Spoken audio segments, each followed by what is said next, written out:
Olá! O tema da nossa conversa hoje é sobre o currículo do ensino médio, os sujeitos e o desafio da formação humana integral, um dos assuntos do Pacto Nacional para o Fortalecimento do Ensino Médio. O Pacto pelo Fortalecimento do Ensino Médio é uma formação que articula ações e estratégias entre a União e o governo estadual, na formulação e implantação de políticas para elevar o padrão de qualidade do ensino médio, em suas diferentes modalidades, orientado pela perspectiva de inclusão de todos que a ele têm direito.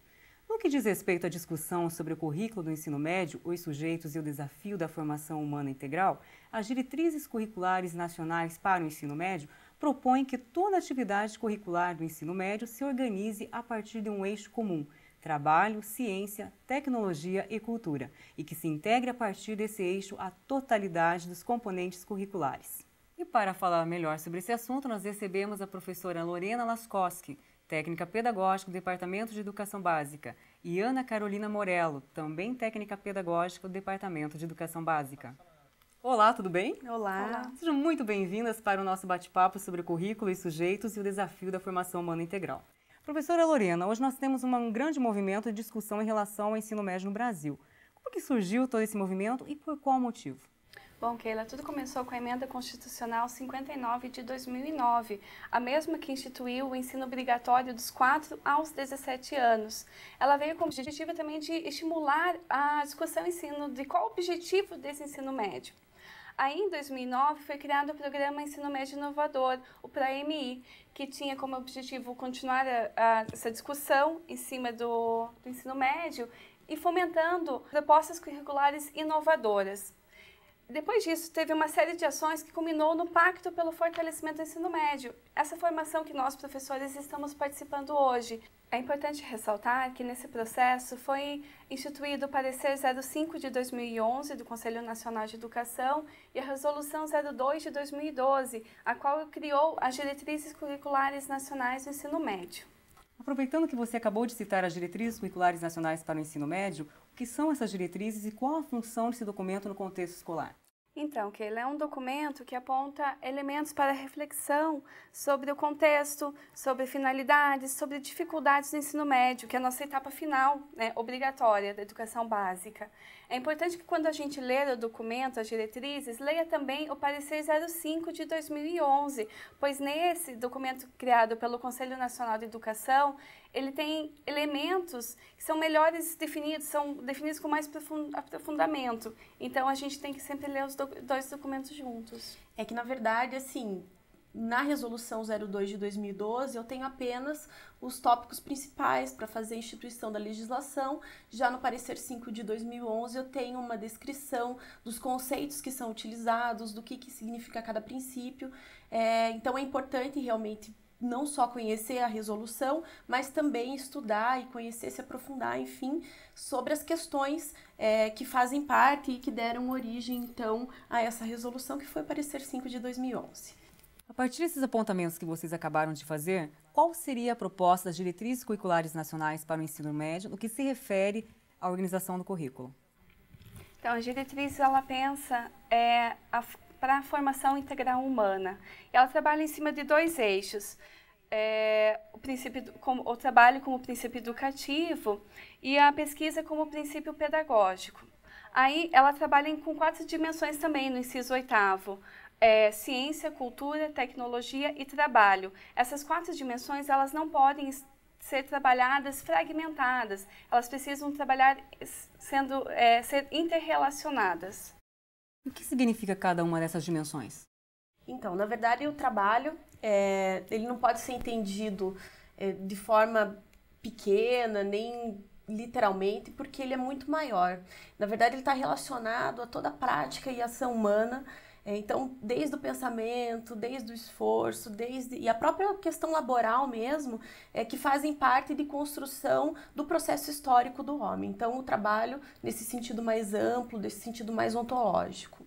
Com relação à ciência, ele vem justamente relacionado porque é a ação do homem que faz com que ele necessite de determinadas coisas e ele vai buscar por meio da ciência. Então, a ciência é justamente esse processo de construção, de pesquisa, de elaboração, para que depois ele chegue nos instrumentos que é a questão da tecnologia, né? Lorena. E aí a questão da cultura vem só complementar, porque a cultura daí já envolve tanto a questão relacionada aos valores, aos costumes, aos hábitos, exatamente.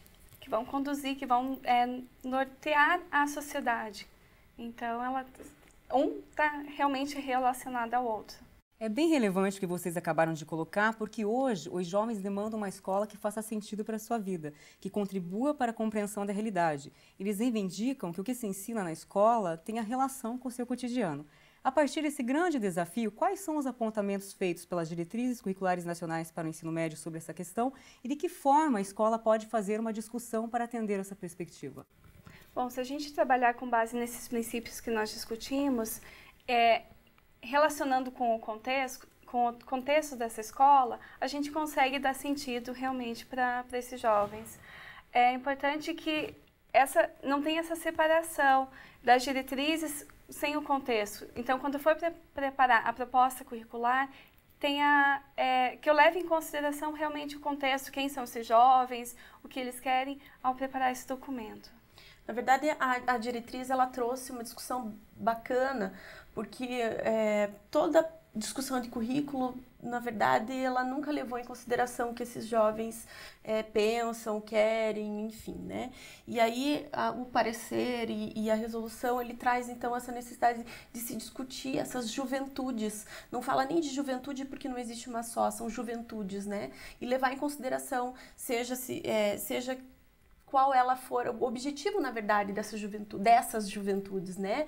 Seja ele de uma formação mais técnica ou uma formação pensada com relação à universidade, uma parte mais acadêmica, mas é importante que a escola ela faça justamente essa relação e possibilite essa ampliação de oportunidades. Né? E levar em consideração essas questões sobre a juventude traz essa devolutiva, esse feedback que é bacana, que é importante, na verdade, para que, de fato, a escola tenha sentido. Então, é importante levar em consideração as diferentes juventudes, suas identidades, suas culturas, necessidades e a questão da diversidade. Exatamente. Ok, a Lorena, vocês duas, na verdade, já falaram sobre as questões das diretrizes curriculares nacionais para o ensino médio e aqui no estado do Paraná nós temos um documento específico, que são as diretrizes curriculares do estado do Paraná, que orienta a questão curricular. O que são essas diretrizes? As DCEs, como a gente costuma chamar, elas são uma construção coletiva, elas foram publicadas em 2008 e elas vieram justamente, na verdade foram construídas, né? Elas foram construídas para poder fazer nortear as ações enquanto se pensa de concepção de homem, de mundo, com foco em quê, qual é o papel da escola, e ele está justamente toda essa questão da importância de conteúdos, por exemplo, ela está embasada na pedagogia histórico-crítica, trazendo essa necessidade do homem enquanto um ser histórico, de construção, e traz então as orientações de como se dá o conhecimento dentro das diversas disciplinas que compõem o currículo escolar na escola. Ok, aproveitando que você já está falando sobre as diretrizes curriculares do estado do Paraná, qual é a proposta dessas diretrizes para a organização do currículo? Então, ela prevê um currículo disciplinar, ou seja, dividido entre as disciplinas, e aí eu tenho disciplinas da base nacional comum, que são obrigatórias, e eu tenho uma parte diversificada, que fica a cargo da própria escola fazer a relação. Diferente um pouquinho da concepção adotada nas diretrizes nacionais, que traz uma discussão muito forte com relação às áreas de conhecimento, né? As diretrizes estaduais, as DCEs, elas vêm afirmar a importância de se ter essa disciplinaridade, enquanto as DCNEMs, né, como a gente chama, prevê a integração curricular, as DCEs, por exemplo, elas trabalham no princípio de interdisciplinaridade. Então, assim, com algumas situações que divergem um pouquinho, mas que na verdade têm o mesmo objetivo.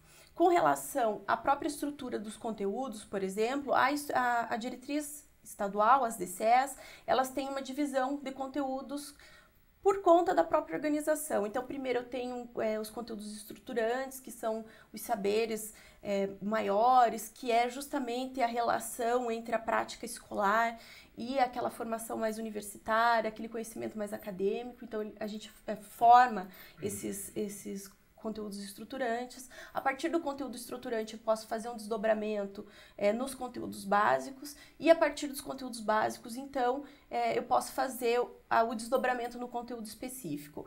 Até o conteúdo básico, na verdade, a escola ela tem, na diretriz traz uma lista, um rol de conteúdos que é importante de ser trabalhado. Mas é justamente na reflexão e no esforço de desdobramento entre o conteúdo básico e o conteúdo específico que a escola pode trazer o contexto e pode discutir as questões com relação aos desafios educacionais contemporâneos, a questões de juventude, de cultura e de outras questões de violência, drogadição, enfim, que são importantes de serem abordadas sempre a partir do conteúdo. Ok. Vamos fazer um rápido intervalo e voltaremos logo em seguida.